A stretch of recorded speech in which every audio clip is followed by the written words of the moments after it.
Good afternoon, and welcome to our series of webinars focused on bringing you information about COVID-19 related topics. The information in these weekly webinars is geared toward long-term care and skilled nursing facilities, but we encourage everyone who is interested to attend. Today, we will be talking about tuberculosis in long-term care facilities. Everyone will be on mute, but if you have any questions, please enter them into the chat and we will address them at the end of the discussion. We encourage you to join us every Wednesday at 2 p.m. for more webinars in this series. Next week, we will be talking about reporting updates from NHSN, which is the National Healthcare Safety Network. My name is Kathy Caudill. I'm a communications specialist with Quality Insights, and now I would like to introduce our guest today, Liz Dauch. Liz is the corporate infection preventionist with Stonerise Healthcare, which consists of 17 centers, home health and hospices services in West Virginia. Liz has been a registered nurse for 20 years, with the last 7 working as an infection preventionist in long-term care and hospital settings. She is certified in infection prevention and control by the Certification Board of Infection Control, and she has participated in the development of the new long-term care IP certification. So Liz, welcome, and thank you for joining us today to talk about tuberculosis. Turn off your mute now. Thank you guys for having me. In case anyone saw me go away really quick, I accidentally hit the wrong X. So I'll just introduce myself as being computer illiterate, so we'll get that out of the way. Sorry.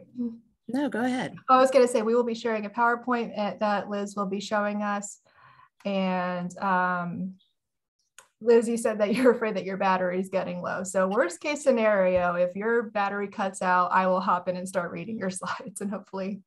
Beautiful. And then I'll try and join by phone. Yeah. I got into a situation where I'm outside today. So we'll try this. Okay. So I know a lot of you are probably saying, oh my gosh, we're going to talk about tuberculosis. How old is tuberculosis? What really can we learn more about tuberculosis?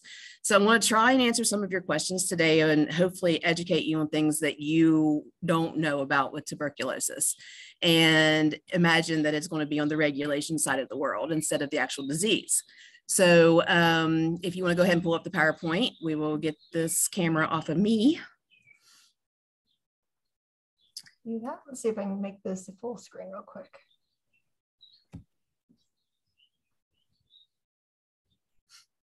Yeah, that's how I hit the X button, was as I was trying to change my view and it wasn't the right button.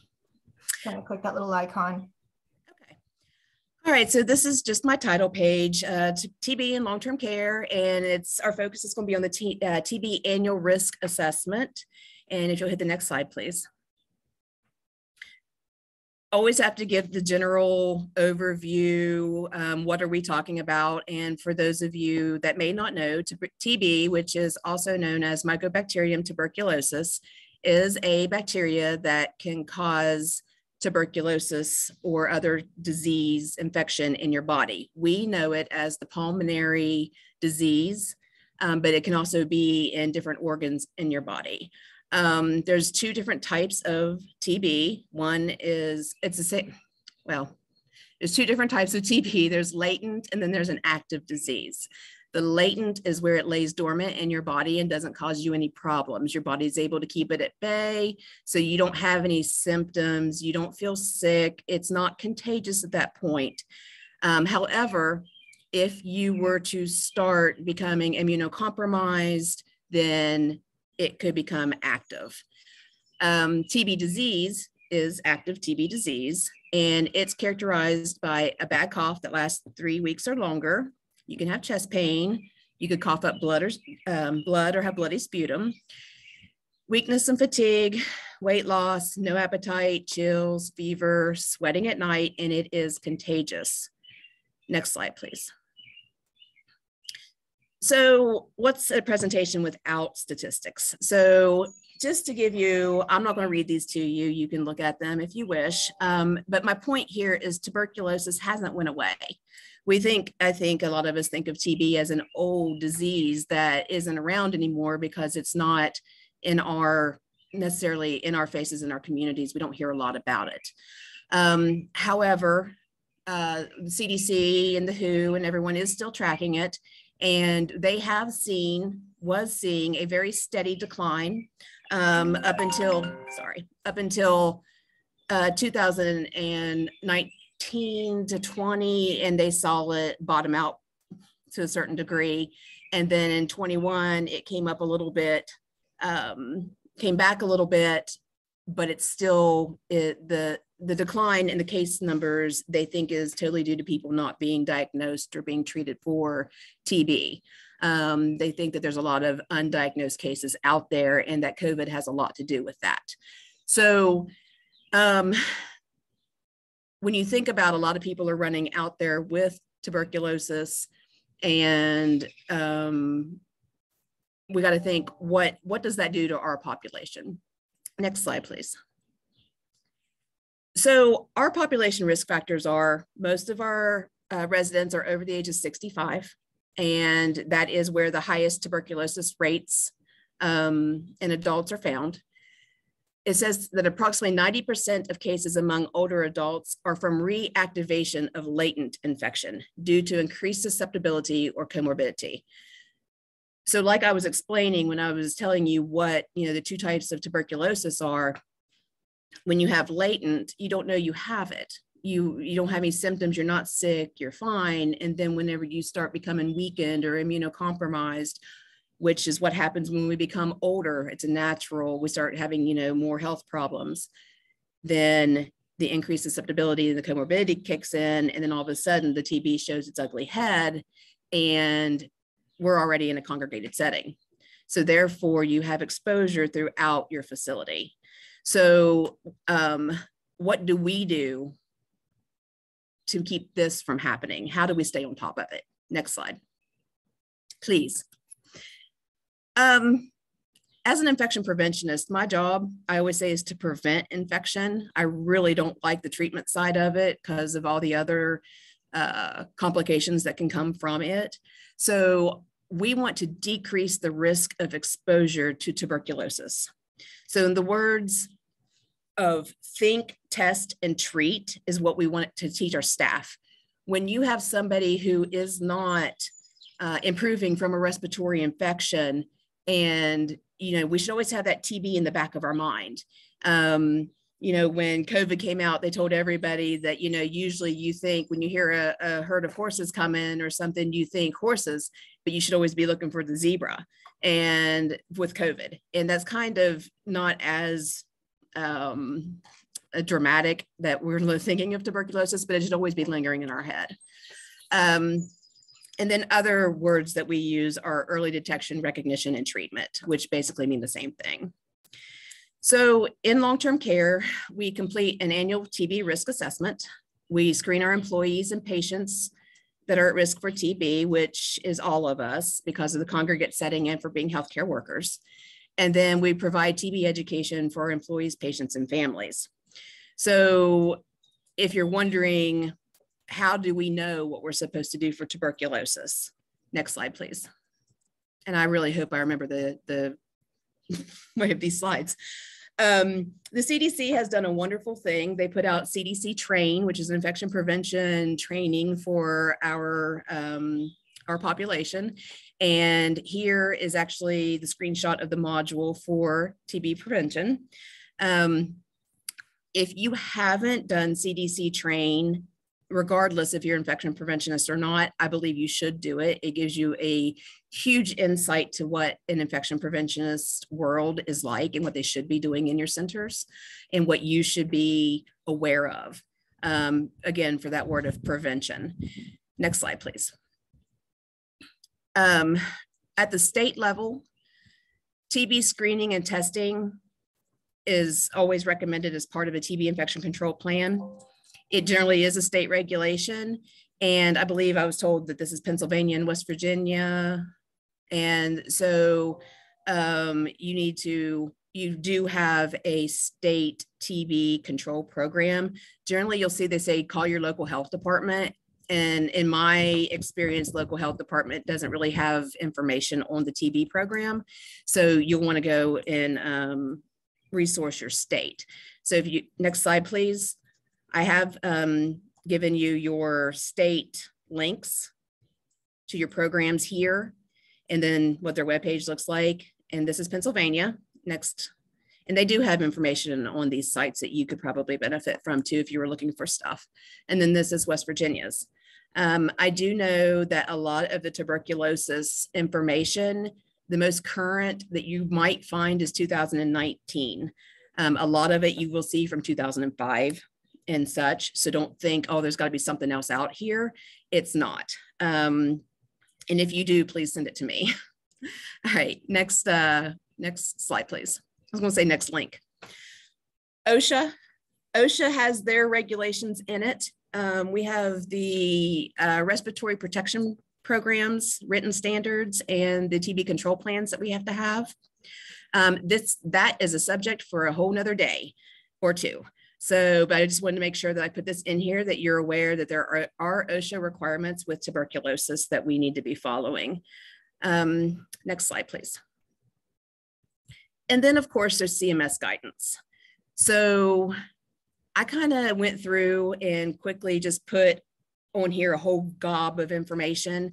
The regulation 483.7, the facility assessment, which is actually the FTAG 838. You can see it tells you that you need to have a community-based risk assessment. So inside of that community-based risk assessment, it also includes the risk of infections. So you need to have a facility infection risk assessment. And then you also need to have a risk assessment for assessing for risk of tuberculosis based on your regional community data and the screening of staff. And you'll see that underlined at the bottom. So what they do is they want you to have an annual tuberculosis risk assessment based off of your community's numbers in order to identify what your risk level is and the tiers of prevention administrative controls you would put in place. I guess that is administrative control, but the preventions you would put in place in order to combat tuberculosis. Did that make sense, or was that too many words? Blah, blah, blah. I felt like I was talking in a circle there. Okay, so then also 483.8, which we all know, F880 tags for infection control, that the bottom line is that we have to have policies and a program that help prevent the development and transmission of communicable diseases and infections. Okay, now that I've lost my tongue through that one, next slide, please. So I was telling you 2005 was guidance for TB, and it is. This is actually the link to the annual TB risk assessment. In this document, you will find the forms, you'll find the education, you'll find out the who, what, why, where, and when. It'll give you all the instructions that you need. You can actually print right off of it and go through and complete your risk assessment. Next slide, please. In our centers, I tried to develop that every year on March 24th, which is actually World Tuberculosis Day, that we do this TB risk assessment, our annual TB risk assessment. And the reason being is that they do not release the national rates until this day. So if you're trying to do your TB risk assessment for in 2022 for the year of 2021, you can't complete it technically until after March 24th because they don't publish the national number. You can call your state epidemiologist office and they can give you your state numbers, your county numbers, those numbers, but they can't give you a national number. Okay, and anyway, so I don't think I put it on here, maybe I did, but TB World Day actually signifies the day that the tuberculosis bacteria was discovered, and it opened the doors to being able to treat and cure TB. So they celebrate this, I shouldn't say they celebrate it, they recognize it every year to raise awareness about TB and that it's still out there. Next slide, please.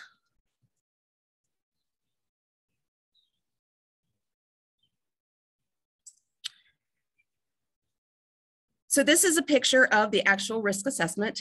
It's Appendix B, and it's the incidence of TB. You'll see there, it explains to you what it is on the left, and then they want what your numbers would go on the right. So your community rate, and it tells you the incidence of TB in your community, which is the county or region served by the healthcare setting, and then your state, national, and your facility rate. And it gives you the definitions to the left. If you need to break it down by departments, you can do that here. If you don't have to put anything in. You would continue to answer the questions and go down to the risk classification section. However, I'm going to go to the next slide and talk about the incidence of TB and these rates. So I showed you where next slide, please. You would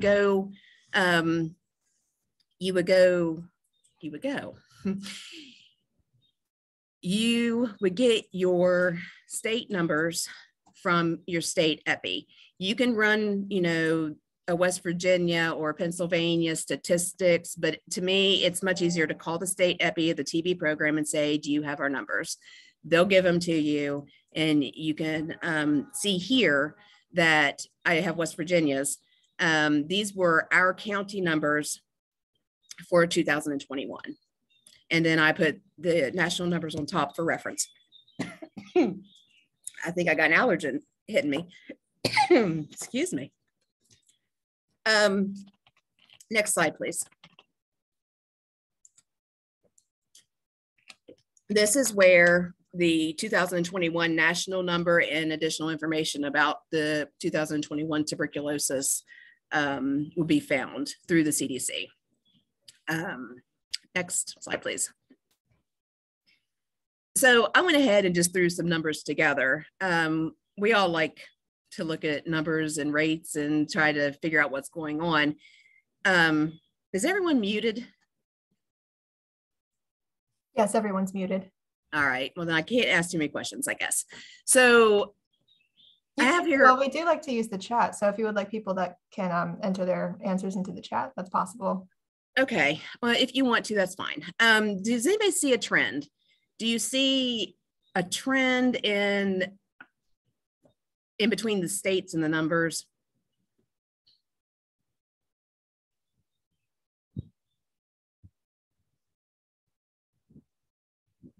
Okay, so I'll go ahead. No one answered, right? Nope, no answers. Okay. Might not be enough time. Do you have one? No. I do not have one. Okay, it's all right. Got stuff blowing everywhere. So if you'll notice, so West Virginia is 0.39, Pennsylvania is 1.28 for the TB incidence of 2021. So there's a pretty big difference in those numbers, correct? I mean, if you look at it like actual variable reasons. When you go down and look at Alaska, it's 7.92. Hawaii is 7.35. California, 4.46. New York, 3.43. Look at Montana, it's 0.27. So if you start looking at these numbers and this incident rate, and you start thinking, why is there such a big difference between these states? When you look at Alaska and Hawaii, California, even New York to a certain degree, your population is denser. You have a larger population, you have more travel, you have probably more homelessness, you have more risk factors. Whereas in Montana, you have less of a population, you have less of that risk factor. So when you start looking at all of what are the risk factors for tuberculosis, and you're like close quarters, people from other countries, as far as that it's endemic or whatever, then you can kind of put these numbers together with, to me, it was like oh yeah, that's why it made a correlation, I guess is the word I'm looking for. I'll get that out of my mouth eventually. Anyway, that's just what I wanted to point out. And the other thing too, is that you could look at it and say, well, maybe West Virginia and Montana don't have the resources as these other more populated places. They don't have people looking for tuberculosis. They have rural health that isn't looking for these. So anyway, that's just what I wanted to point out. Next slide. I need to Okay, so this, I had mentioned earlier that we would go to the actual risk classification. You'll notice I have highlighted here, it's non-traditional facility-based settings. That's what long-term care is actually categorized as. We're not inpatient or outpatient setting. We're a non-traditional facility-based setting. And if you'll go to the next slide, I put exactly where you can find that at. And it says it right there in the yellow half circled box. Once you get your risk when you look at your setting, which over here, outpatient, I said it wasn't outpatient, but outpatient and non-traditional facility based. If you're less than 3 TB patients a year, then you're considered low risk. If you're greater than 3 or equal to, you're considered a medium risk. And anything that's a potential ongoing transmission, like it's an outbreak, that's what that category is for. Okay, next slide, please. And then when you're identified into your risk, this tells you if you're low risk, then your need for testing and your frequency of testing. So a low risk should be used for settings in which persons with TB disease are not expected to be encountered. And then exposure to TB in these settings is unlikely and further testing is not needed unless exposure has occurred. So, and then you'll see for medium risk, and then if you're in outbreak status, what you should actually be doing for your testing. All right, next slide, please.